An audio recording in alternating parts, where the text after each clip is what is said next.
የሳምንቱ ታላቅ ፍልሚያ በስታንፎርድ ብሪጅ ቼልሲ ከአርሰናል ተጠባቂ ጨዋታ የምናይ ይሆናል። ስለ ሁለቱም ቡድኖች አጠቃላይ እይታ፣ የቅድመ ጨዋታ የአሸናፊነት ግምት፣ የቼልሲ ወቅታዊ ብቃት፣ የአርሰናል ወቅታዊ ብቃት፣ ሁለቱም ያደረጉት የቅርብ ጊዜ የውጤት የበላይነት ወዘተ ይህንንና ሌላን በትንታኔ የምናይ ይሆናል። አርሰናል ከቼልሲ ጋር ያለፈው ፉክክር ተባብሷል እና ደጋፊዎች ከቅርብ ዓመታት ወዲህ መጠነኛ ግጭት ሲያጋጥማቸው ይታያል።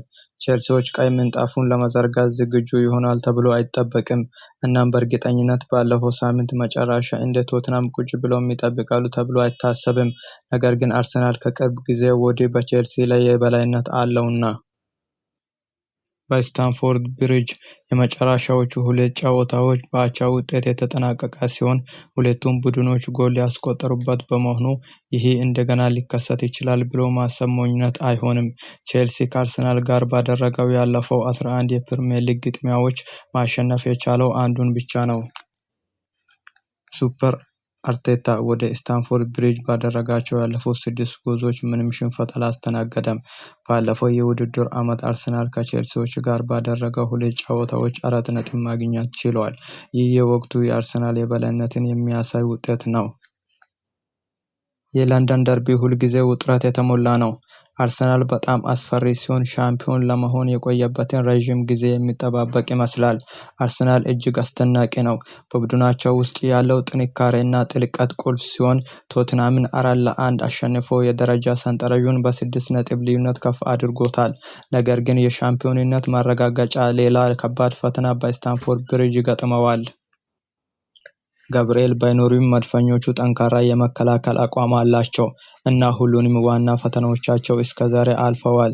የአርቴታ ልጆች የተቆጠረባቸው 6 ግቦች ብቻ ነው። ገብርኤል ማጋሌሽ የለም፣ ችግር የለም። ኢንካፔና ሞስኬራ አሉ።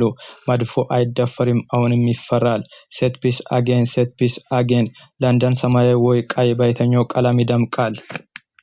የሴት ፒስ ንጉስ አርሰናል በደርቢ ጨዋታ በቼልሲ ይፈተናል ወይስ ልክ እንደ ቶትናም በመድፉ ዘርሮ ክብሩንና ያለመሸነፍ ጉዞን ያስቀጥል እንደሆነ አብረን የምናይ ይሆናል። ነገር ግን መድፉ ምንም አስፈሪ ቢሆንም የሳምንቱ ተጋጣሚ ቼልሲ በወቅታዊ ብቃት መሰረት በተከታታይ ጎል ሳይቆጠርባቸው ድል ማስመዝገብ ችለዋል።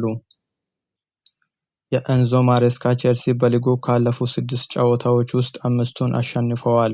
እንዲሁም በቻምፒየንስ ሊግ ባርሴሎናን በሜዳው 3-0 በሆነ ውጤት አሸንፈው በጥሩ ወቅታዊ ብቃት ላይ ይገኛሉ።